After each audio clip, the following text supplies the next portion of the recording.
The other one is more of a, well, it'll come right back to our doorstep, but it's peak oil. Like the world is definitely declining in its oil reserves. It's probably going to be one of the greatest impacts on our present day way of life. Now, I would like to see some acknowledgement by governments, some leadership, some scientific research that gives us the facts, and also some strategic planning. If it's confirmed that that's the case, it's going to have a huge impact on our lifestyle and for us and our children. So let's see a bit of leadership. Step forward. Okay, there's too much of this quietness in that area because it's such a big one. Now, it's up there with climate change, and I'd like to see governments step out there and make mention of that. That's my second message to government. Thank you.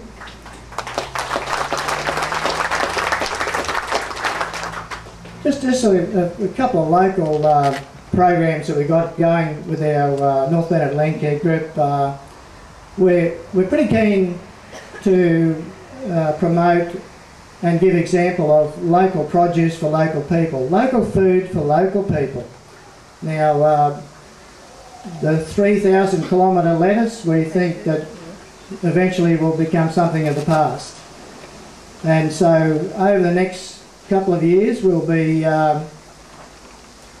working on activities around that local food for local people. So we've also established a native bush food tree plot in conjunction with the Motto State High School, and some of those fruits are quite interesting to taste, and might take a little while to get the taste of it, but they've been around for a long time, so we'll learn to use them. And there's so much out there that, you know, my wife and I have lived here for 30 years and been farming, raised a family of 6, and there's so much around us every day there that we don't understand. So it's got to be the case that we've got to learn more about what's out there, what we can use, understand what we've got to look after. Now, I know the Indigenous people, our past residents of this area and still here, would know all of that. So we're still in that evolution stage, I would say, and bring it on, that's what I say. We've also got, just recently, we've been offered council land that is suitable for wetland remediation programs.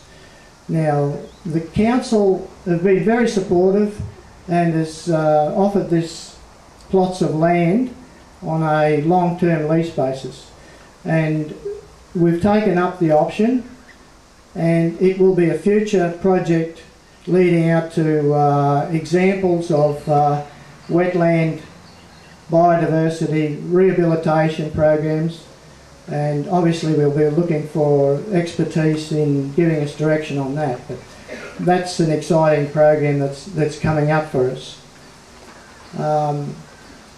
One that we haven't actually got started yet, but our community is, especially in town here, we've got about 1,200 people living in the township, similar number in the surrounding area, and a lot of the older people in town here have had years and years of experience of growing their own food, vegetables, what have you, and I think it's time for us to set up a program of transferring those skills to our younger generations. So we can have community plots in town to make it convenient, but that's our vision, is to get our younger generation, we don't want to lose those skills, and also it'll prepare them for should things get a little bit tough. So we're trying to stick with fairly practical, down-to-earth projects, and that's pretty much on a local viewpoint there.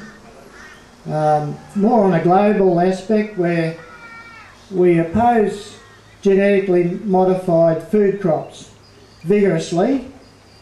We've been on that project for a few years now, and recently I saw a statement in the Rural Weekly 2 weeks ago, I think it was, Mr. Tony Burke, he's our Federal Minister for Agriculture, saying it's imperative that genetically modified crops be supported and taken up by farmers, because we need the extra production to feed our starving population throughout the world here and there. Well, many of you will probably well know that's misleading, and it's not the facts. There's already been research and examples, trials done, and genetically modified crops aren't any greater in production than our natural farming products now, our crops. So we should get those facts out there, and ultimately we feel that the customer will decide the future of genetically modified food products. So in that, we want labelling. Let the people decide. So that's our position on genetically modified crops.